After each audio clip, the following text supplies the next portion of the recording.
मैं सीतापुर गांव का रहने वाला हूं और मेरा नाम रामू है। मैं एक बहुत ही गरीब आदमी हूं।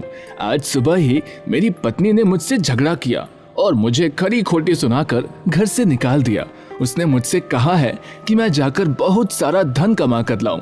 इसीलिए मैं किसी काम की तलाश में अपने घर से निकला हूं और चलते चलते थक कर इस पेड़ के नीचे बैठ गया। अगर तुम चाहो तो मैं तुम्हारी गरीबी को दूर करके तुम्हें राजा बना सकता हूँ। क्या सचमुच ऐसा हो सकता है? हाँ रामू, ऐसा हो सकता है, लेकिन राजा बनने के लिए तुम्हें थोड़ा कष्ट सहना पड़ेगा। कष्ट? कैसा कष्ट? रामू, मुझे तुम्हारे हाथों में राजयोग की रेखा बनानी पड़ेगी। लेकिन हाथ में ऐसी रेखा किस प्रकार बनाई जा सकती है? मुझे कटार से तुम्हारी हथेली पर एक रेखा खींचनी होगी। ऐसा करने से तुम्हें थोड़ा दर्द तो महसूस होगा, लेकिन उसके बाद तुम्हारी किस्मत बदल जाएगी और तुम्हारी किस्मत के बंद दरवाजे हमेशा के लिए खुल जाएंगे। जी, आपकी बात मंजूर है ज्योतिषी जी। आप जल्दी से मेरी हथेली पर एक ऐसी रेखा खींच दीजिए।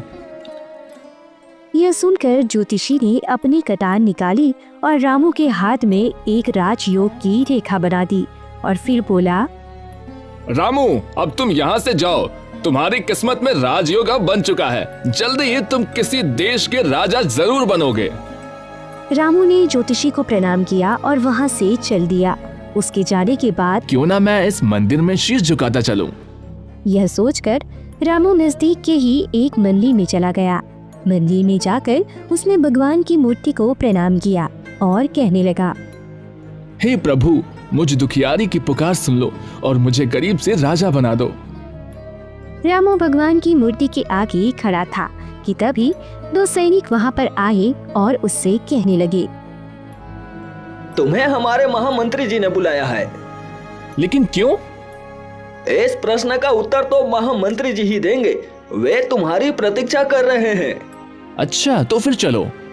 आइए हुजूर, आइए, हम आपका स्वागत करते हैं। यह महामंत्री मुझे इतना आदर क्यों दे रहा है? यह सब क्या माजरा है?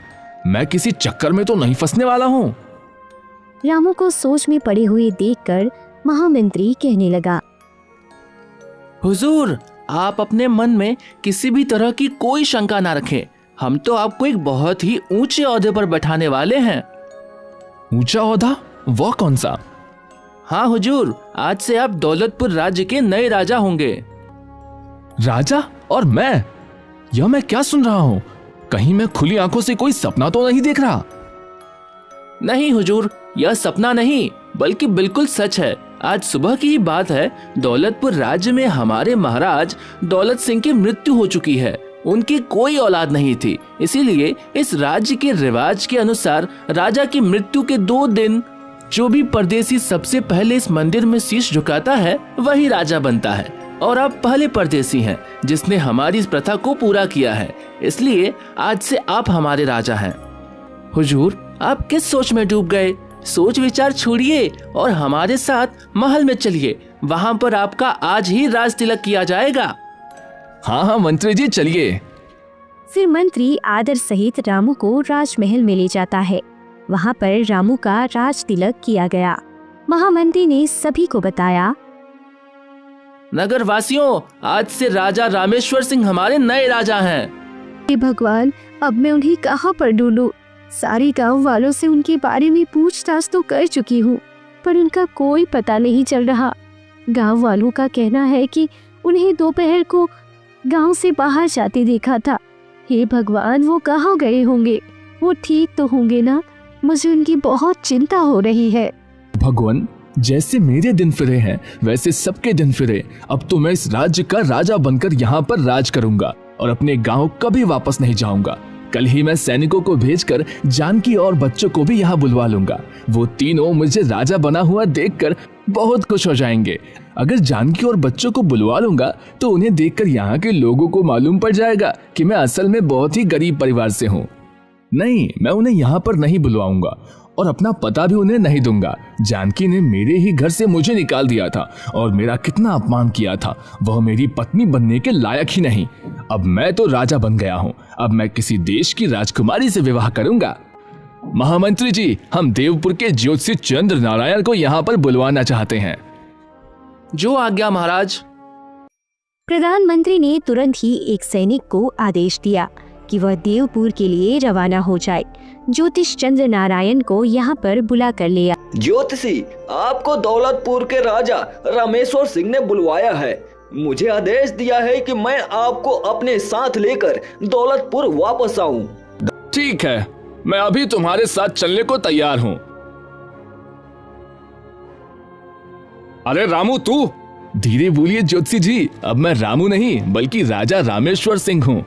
तुम इतनी जल्दी राजा बन जाओगे, यह तो कभी मैंने सपने में भी नहीं सोचा था। ज्योतिषी जी, यह तो सब आपकी कृपा का फल है। अगर आपने मेरे हाथों में कटार से वह रेखा नहीं बनाई होती तो आज मेरा भाग्य नहीं बदलता। चंद्र नारायण जी, आपके कारण ही मैं राजा बना हूँ। इसीलिए मैं इनाम के तौर पर आपको हीरे जवाहरातों से लदे हुए 5 हाथी देना चाहता हूँ और इसके साथ ही 10,000 सोने की अशर्फियाँ आपको इनाम में देने की घोषणा करता हूँ।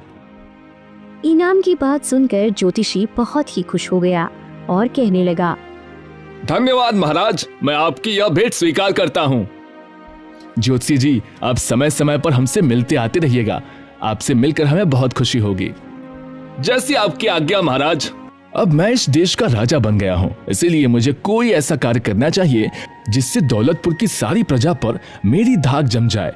क्यों ना मैं पड़ोसी राजा पर आक्रमण करके उससे हरा दूं और उसके राज्य को अपने राज्य में मिला लूं।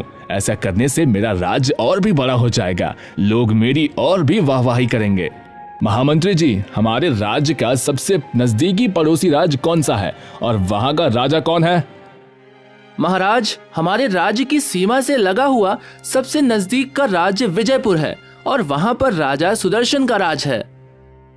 महामंत्री जी, सेना को तुरंत युद्ध पर जाने का आदेश दीजिए। हम आज ही युद्ध के लिए कुछ करेंगे। युद्ध? महाराज, आप किससे युद्ध करना चाहते हैं? हमारी तो किसी राजा के साथ कोई दुश्मनी भी नहीं है। राजा सुदर्शन के साथ तो हमारे दोस्ताना संबंध हैं। आपसे पहले वाले महाराज दौलत सिंह की तो उनसे बहुत अच्छी दोस्ती थी। महामंत्री जी, मैंने आपको यहाँ इसलिए नहीं बुलवाया कि आप हमें उपदेश दें। राजा आप हैं या हम? महाराज, राजा तो आप ही हैं और आप ही रहेंगे, लेकिन मेरी आपसे हाथ जोड़कर यह विनती है कि अभी आप राजनीति में नए हैं, इसलिए राजा सुदर्शन पर आक्रमण करने जैसे गलत निर्णय ना लेकर एक बार इस बारे में अच्छी तरह से सोच विचार कर लीजिए। मैं यह मानता हूँ कि विजयपुर राज्य हमारे राज्य से छोटा है और राजा सुदर्शन के पास सेना भी हमसे कम है। आक्रमण करने पर उसकी हार और हमारी जीत बिल्कुल पक्की है, लेकिन बिना किसी कारण के राजा सुदर्शन पर आक्रमण करना समझदारी की बात नहीं होगी। बस बस मंत्री जी, बहुत हो चुका आपका अपना भाषण, बंद कीजिए। हम राजा हैं और राजा एक बार जो फैसला करता है वह उसे कभी नहीं बदलता। युद्ध तो अब होकर रहेगा। जाइए, अब जाकर तुरंत ही सेना को युद्ध पर जाने के लिए तैयार रहने का आदेश दीजिए। जैसी आपकी इच्छा महाराज, आपको समझाना मेरा फर्ज था और मैंने अपना कार्य पूरा किया है। मैं अभी जाकर सेनापति जी को आपका आदेश सुना देता हूँ। सेनापति जी, हमारे राजा रामेश्वर सिंह आज ही विजयपुर राज्य पर आक्रमण करना चाहते हैं। आप जल्दी से जल्दी पूरी सेना को इकट्ठा कीजिए और युद्ध पर जाने के लिए तैयार हो जाइए। यह महाराज को क्या सूझा? मंत्री जी, आपने महाराज को इस आक्रमण के बारे में मना नहीं किया? सेनापति जी, मैंने महाराज को बहुत समझाया पर वह तो अपनी जिद पर अड़े हैं, इसलिए अब युद्ध के अलावा और कोई दूसरा रास्ता नहीं है। तो ठीक है महामंत्री जी, आदेश का पालन करना हमारा कर्तव्य है। मैं जल्द ही सारे सैनिकों को इकट्ठा करता हूँ और उन्हें युद्ध पर जाने के लिए तैयार करता हूँ। फिर युद्ध पर जाने की सभी तैयारियां पूरी कर ली गई। उसी दिन दोपहर को राजा रामेश्वर अपनी सारी सेना को लेकर विजयपुर की ओर चल पड़ा। जब राजा सुदर्शन को इस बात की सूचना मिली तो वह सोचने लगा, दौलतपुर के नए राजा को यह क्या सूझी? क्या वहां के महामंत्री जी ने उन्हें यह नहीं बताया कि हमारा तो उनके राजा के साथ दोस्ताना संबंध है, परंतु जब संकट आ ही गया है तो युद्ध तो करना ही पड़ेगा। लेकिन हमारी छोटी सी सेना दौलतपुर की विशाल सेना का मुकाबला कैसे कर सकेगी?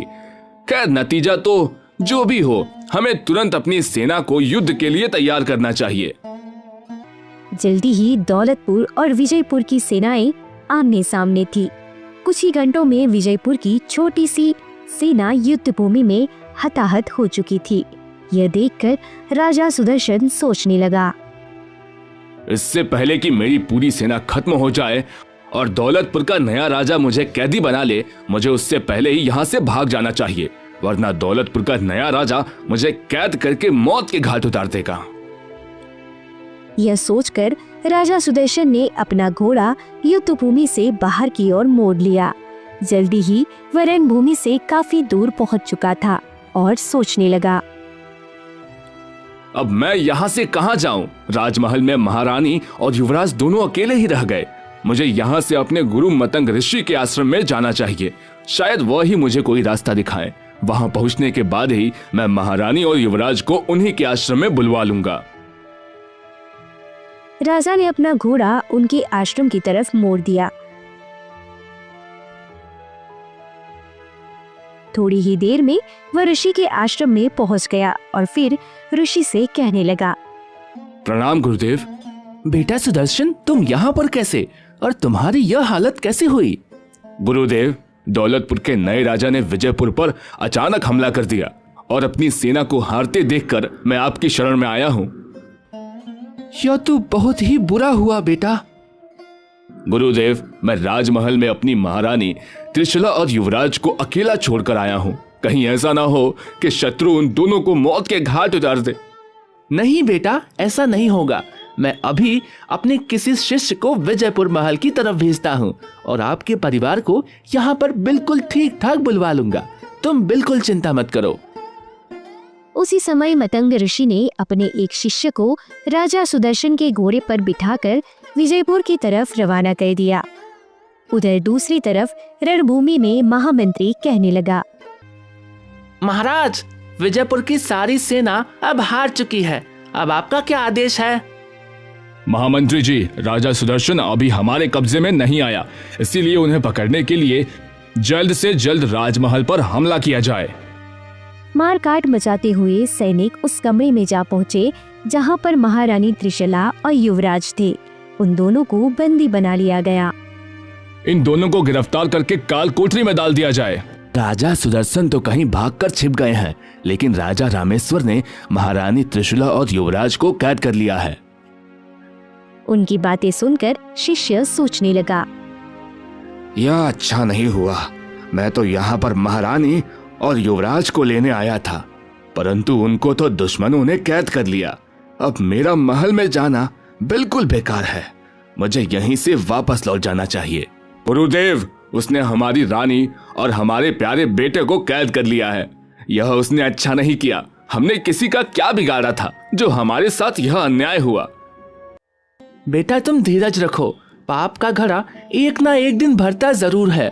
एक ना एक दिन राजा रामेश्वर सिंह को उसके पापों की सजा जरूर मिलेगी।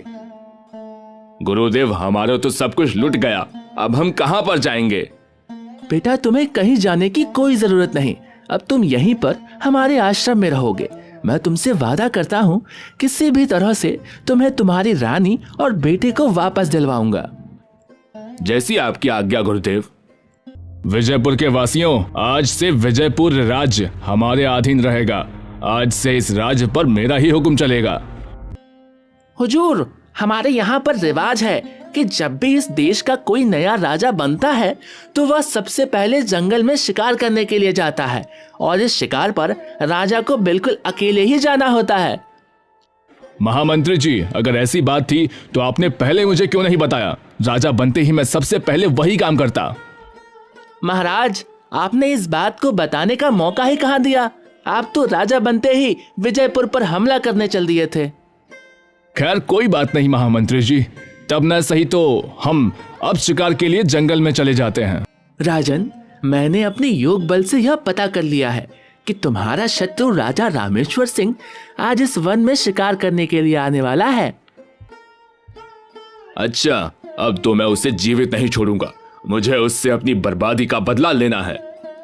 राजन, तुम क्रोध में मत आओ। अगर तुम अपने हाथों से राजा रामेश्वर सिंह की हत्या करोगे तो अवश्य ही तुम्हें नर हत्या का पाप लगेगा। तुम राजा रामेश्वर सिंह से बदला अवश्य ले सकते हो, लेकिन इस तरह से लो कि सांप भी मर जाए और लाठी भी ना टूटे। ऋषिवर, मैं आपकी बात नहीं समझा। राजन, मैं जो तुमसे कहता हूँ उससे ध्यान से सुनो। राजा रामेश्वर एक हिरन का पीछा करते हुए हमारी कुटिया तक आएगा और वह जब यहाँ पर पहुँचेगा ठीक उसी समय तुम्हें रामेश्वर सिंह से मिलना है। गुरुदेव, आपकी योजना तो बहुत ही अच्छी है। इस योजना का प्रयोग करके मैं बिना मतलब के रक्तपात से भी बच जाऊंगा। अब मैं आपके कहने के अनुसार ही चलूंगा गुरुदेव। तो जाओ, बाहर जाकर रामेश्वर सिंह के आने की प्रतीक्षा करो। यह हिरण कहाँ गायब हो गया? पास ही में एक साधु के वेश में खड़ा राजा सुदर्शन सोचने लगा। हिरण का पीछा करते हुए रामेश्वर सिंह आश्रम के नजदीक आ पहुंचा है। अब मुझे इसके पास चलना चाहिए। वह तुरंत ही रामू के पास पहुंचा और कहने लगा, राजन, लगता है आप जंगल में रास्ता भटक गए हैं। ऋषिवर, मैं एक हिरण का पीछा करते करते यहाँ तक पहुँच गया हूँ, परंतु यहाँ पर आकर वह हिरण ना जाने कहाँ गायब हो गया। वह हिरण यहीं कहीं छुप गया होगा। अब आप यहाँ तक आ ही गए हैं तो आइए, थोड़ी देर मेरी कुटिया में आराम कर लीजिए। ऋषिवर, सचमुच घोड़ा दौड़ा दौड़ा कर मैं बहुत ही थक गया हूँ। राजन, वन में अंधेरा छा गया है, इसीलिए आज की रात आप यहीं पर रुक जाइए और सुबह होने पर ही यहाँ से जाइएगा। यह ऋषि महाराज ठीक कहते हैं। रात के अंधेरे में यहाँ से जाऊंगा तो कोई ना कोई जंगली जानवर मुझ पर हमला कर सकता है। वत्स, मुझे लगता है कि आप कोई चक्रवर्ती राजा हैं। रामा अपनी सच्चाई छुपाना चाहता था और वह बोला, मैं दौलतपुर के राजा रामेश्वर सिंह का महामंत्री हूँ ऋषिवर। यह सुनकर सुदर्शन मन ही मन सोचने लगा, यह सफेद झूठ बोलता है, जैसे मैं इसे पहचानता ही नहीं। ऋषि महाराज, इस सुनसान वन में आप जैसे तपस्वी संत से भेंट हो गई, यह तो मैंने कभी सोचा भी नहीं था। आप मुझे अपना परिचय दीजिए कि आप कौन हैं। भाई, हमारा क्या परिचय, हम तो सन्यासी ठारे। जो सच्चा ज्ञानी होता है वो ऐसी ही बातें करता है। आप मुझे अपना सेवक समझिए और अपना पूरा परिचय दीजिए। सुनो राजन, मैं बहुत समय से यहाँ पर इसी वन में रह रहा हूँ। मेरा नाम एकतनु है और सृष्टि के आरंभ में मेरा जन्म हुआ था। तब से मैंने दूसरा शरीर धारण नहीं किया, इसलिए मेरा नाम एकतनु है। ऋषिवर, आप सृष्टि के आरंभ में पैदा हुए और इतने साल बाद भी आप जीवित हैं। इसमें आश्चर्य की कोई बात नहीं है। तपस्या से सब कुछ संभव है। तपस्या से ही मैं सर्वज्ञ बन गया हूँ। चाहो तो मैं तुम्हें इस बात का प्रमाण अभी दे सकता हूँ। तुमने मेरे सामने अभी अभी झूठ बोला है। तुम राजा रामेश्वर सिंह के महामंत्री नहीं, बल्कि खुद राजा रामेश्वर सिंह हो। ऋषिवर, आप तो सचमुच अंतर्यामी हैं। राजन, मैंने तो तुम्हें शुरू में ही अपने तप के प्रभाव से तुम्हारे बारे में सब कुछ जान लिया था। मैं तुम्हें आशीर्वाद देता हूँ कि तुम्हारा यश तीनों लोकों में फैले। लेकिन क्या ऋषिवर? राजन, यूं तो पृथ्वी के सभी राजा तुम्हारी दास्तां स्वीकार कर लेंगे, लेकिन अपने राज्य के सभी ब्राह्मणों से तुम्हें खतरा है। ब्राह्मणों से खतरा? वह कैसे? हाँ राजन, यदि तुम ब्राह्मणों के क्रोध से बच गए तो इस पृथ्वी पर अनंत काल तक तुम्हारा राज्य होगा। ऋषिवर, आप मुझे बताइए कि ब्राह्मणों के क्रोध से कैसे बचा जा सकता है? तुम्हें अपने राज्य के सभी ब्राह्मणों को महल में एक महाभोज पर बुलाना होगा। उन्हें भोज में जो खाना परोसा जाएगा, उस खाने को खाकर सभी ब्राह्मण सिर्फ तुम्हारा ही गुणगान करेंगे। तब तो मैं जाते ही अपने राज्य के सभी ब्राह्मणों को भोज पर बुला लूंगा। लेकिन ऋषिवर, आपको भी मेरे साथ चलना होगा। राजन, वैसे तो मैं कभी किसी महल में नहीं जाता, लेकिन तुम्हारे खातिर मैं अपनी यह प्रतिज्ञा तोड़ दूंगा। मैं दौलतपुर जाकर अपनी देखरेख में ही सभी ब्राह्मणों के लिए भोजन तैयार करवाऊंगा। यह तो और भी अच्छी बात है ऋषिवर। ठीक है, अब तुम जाओ। आज से 3 दिन के बाद हम दौलतपुर आएंगे। उस समय तक तुम सभी ब्राह्मणों को भोज पर आने का निमंत्रण भेजो। जैसा आपका आदेश। गुरुदेव, आपने जैसा मुझे आदेश दिया था मैंने वैसा ही किया। अब मुझे आगे क्या करना है? सुदर्शन, मैं तुम्हें एक खास तरह की जड़ी बूटी का रस दूंगा। दौलतपुर जाकर तुम्हें सबसे पहले रामेश्वर सिंह के सीधे हाथ की हथेली पर उस रस को डालना है। ऐसा करने से क्या होगा गुरुदेव? राजन, रामेश्वर सिंह के हाथ पर एक ज्योतिषी ने राजयोग की नकली रेखा बना दी थी। तुम जैसे ही उस रस को उसके हथेली पर डालोगे, उसके प्रभाव से वह रेखा उसी समय मिट जाएगी। ऐसा होते ही राज्य के सभी लोग रामेश्वर सिंह के खिलाफ हो जाएंगे और फिर भोज वाले दिन ब्राह्मणों के खाने के साथ क्या करना है यह तो मैंने तुम्हें बता ही दिया है। तुम्हें वहां जाकर ब्राह्मणों के भोजन को अशुद्ध कर देना है, जिसके कारण सभी ब्राह्मण क्रोधित हो जाएंगे और वह क्रोध में आकर रामेश्वर सिंह को श्राप दे देंगे। इसके बाद राज्य के सभी लोग रामेश्वर सिंह की जगह पर तुम्हें राजा बना देंगे। इस प्रकार तुम्हारा बदला भी पूरा हो जाएगा और तुम अपनी रानी और पुत्र को भी कारागार से निकलवा सकोगे और उनके साथ सुख का जीवन बिता सकोगे। ठीक है गुरुदेव, जैसा आपका आदेश। महामंत्री जी, अब हम इस राज्य के राजा हैं और एक राजा को यह तो पता होना चाहिए कि उसके खजाने में कितना धन पड़ा है। हम अभी के अभी खजाने का निरीक्षण करना चाहते हैं। महामंत्री जी, यह संदूक खाली क्यों पड़े हैं? इनका धन कहाँ गया? महाराज, पिछले वर्ष राज्य में भयंकर सूखा पड़ा था। तब इन संदूकों की स्वर्ण मुद्राएं अकाल से पीड़ित जनता में बांट दी गई है। तब से यह संदूक खाली है। महामंत्री जी, सूखा तो पिछले साल पड़ा था। इस साल तो राज्य में खुशहाली नजर आ रही है, इसलिए राज्य के प्रत्येक आदमी से 50-50 स्वर्ण मुद्राएं कर के रूप में ली जाएं और इन खाली संदूकों को जल्दी से जल्दी भरा जाए। महाराज, यह आप क्या कह रहे हैं? अकाल की मार से अभी लोग पूरी तरह से उभर भी नहीं पाए। इतनी जल्दी उन पर इतना भारी कर लगाना ठीक नहीं है। महामंत्री जी, आप हमेशा हमारी बात को काटते हैं। जाइए और आज से ही हमारे आदेश का पालन कीजिए। रिसीवर, आपका स्वागत है। राजन, अपने हाथ आगे लाइए, मैं आपके हाथ अमृत से धोना चाहता हूँ। यह सुनकर रामू ने तुरंत अपने दोनों हाथ सुदर्शन के सामने कर दिए। तब सुदर्शन ने कमंडल में भरा हुआ जड़ी बूटियों का रस उसके हाथ पर डाला। उस रस के प्रभाव से रामू के हाथ में जो ज्योतिष के द्वारा खींची हुई रेखा थी वह मिट गई। तब सुदर्शन कहने लगा, महाराज, आज संध्या के समय आप सभी ब्राह्मणों को भोज के लिए बुलवा लीजिए। ठीक है रिसीवर, मैं अभी अपने आदमियों को भेजकर ब्राह्मणों को बुलवाता हूँ। अरे यह क्या, भोजन में मांस के टुकड़े? लेकिन यह कहाँ से आए? हमने तो सात्विक भोजन बनवाया था। राजा रामेश्वर, क्या तू भूल गया कि ब्राह्मणों को तामसी भोजन परोसना एक महापाप है? तूने भोजन में मांस के टुकड़े परोसकर हमारा घोर अपमान किया है। इसलिए हम तुझे श्राप देते हैं कि तू राजपाट छोड़कर तुरंत ही भिखारी बन जाए। ब्राह्मणों का ऐसा बोलना था कि उसी वक्त रामू एक बार फिर से गरीब आदमी बन गया। यह देखकर साधु के रूप में आया हुआ सुदर्शन कहने लगा, रामेश्वर सिंह, यह सब तेरे घमंड और तेरे पापों का फल है। तूने मेरे निर्दोष परिवार और मेरे राज्य को बहुत नुकसान पहुंचाया था। यह उसी का परिणाम है। आज मैंने अपना बदला पूरा कर लिया। रामू राजमहल से बाहर निकला और सोचने लगा, हाय मेरे भाग्य, तूने मेरे साथ कैसा मजाक किया। पहले तो राजा बनाया और फिर कुछ दिनों के बाद वापस। तभी रामू के सामने एक देवदूत प्रकट हुआ। आप कौन हैं? मैं वही हूँ जिसे अभी कुछ देर पहले तुम कोस रहे थे, यानी मैं तुम्हारा भाग्य हूँ। क्या आप बताएंगे कि आपने मेरे साथ घटिया मजाक क्यों किया? मजाक मैंने नहीं, बल्कि ज्योतिषी चंद्र नारायण ने तुम्हारे साथ किया था।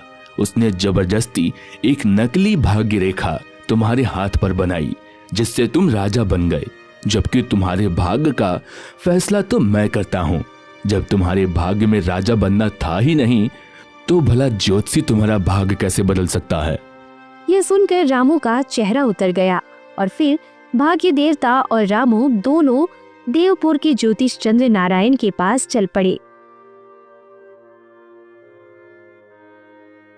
ज्योतिषी ने जब रामू को देखा तो कहने लगा, अरे राजा रामेश्वर सिंह, आप इस हालत में?